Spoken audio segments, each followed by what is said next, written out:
स्वामी विवेकानंद ने ऐसे समय में भारत का प्रतिनिधित्व किया जब विदेश में हर कोई भारत और इसकी संस्कृति के बारे में खराब ही सोचते थे। वे एक शानदार व्यक्ति थे जो भगवा रंग की पोशाक और एक निर्देशित पगड़ी पहने हुए थे, जिसने उसे बाकी गोरे लोगों की भीड़ के बीच आकर्षण का केंद्र बना दिया। हाँ, ऐसे ही हिंदू भिक्षु की गरिमा है जिन्होंने 1893 में शिकागो में धर्म संसद में अपनी अमर भाषण से पूरे विश्व को चुप करा दिया था।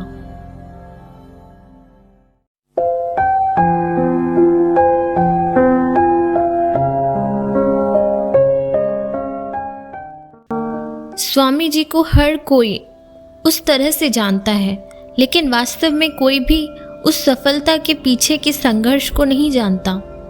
आज 12 नवंबर 2020 को जेएनयू के मैदान में, जो हमेशा देश विरोधी नारे और अन्य नारों से हर जगह तबाही मचाता है, लेकिन आज स्वामी विवेकानंद की प्रतिमा जेएनयू के युवाओं को ऊर्जा और क्षमता का पर्याप्त स्रोत प्रदान करने के लिए बाध्य है।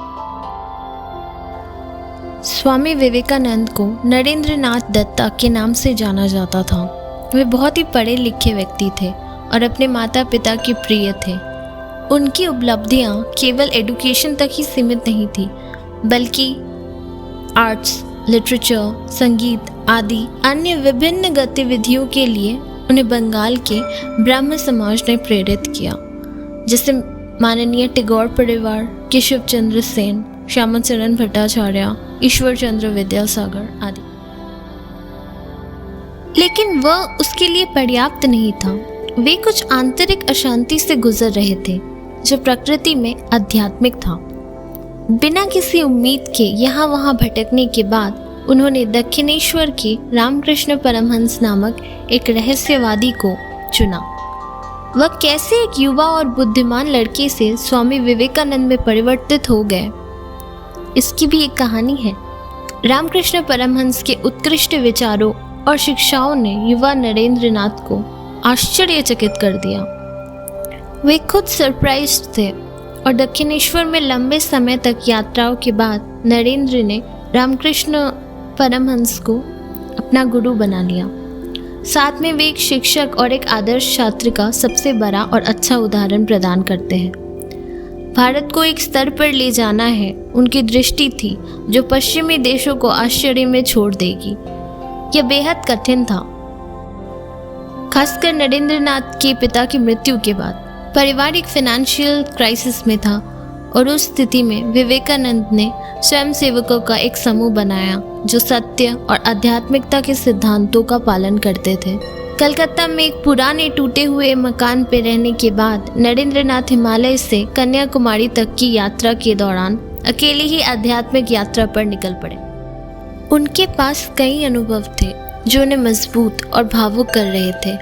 एक उदाहरण, एक हरिजन के साथ उन्होंने अपना भोजन शेयर किया था, और एक और उदाहरण है कि एक वेश्या की सेवाओं को स्वीकार किया था जिसने उन्हें पूरी रात पंखे से हवा करने का मन बनाया था।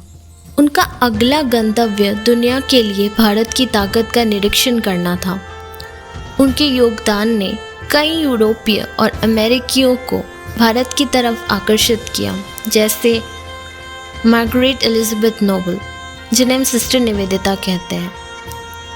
प्रत्येक वर्ष 12 जनवरी को स्वामी विवेकानंद का सम्मान करते हुए युवा दिवस मनाते हैं, लेकिन पश्चिम बंगाल के अलावा 70% से अधिक भारतीयों को उनके बारे में कोई भी जानकारी नहीं है, जबकि उन्हें मॉडर्न वेदांता, फिलॉसफी, साइंस आदि में उनके एडवांस नॉलेज के लिए पूरी दुनिया भर में उनकी प्रशंसा की जाती है।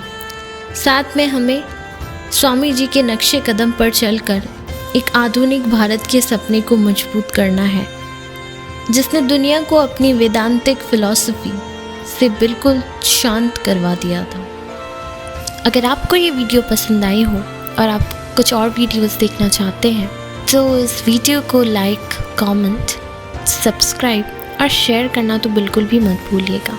मिलते हैं अगली बार एक नए ऐतिहासिक वीडियो के साथ। Bye bye.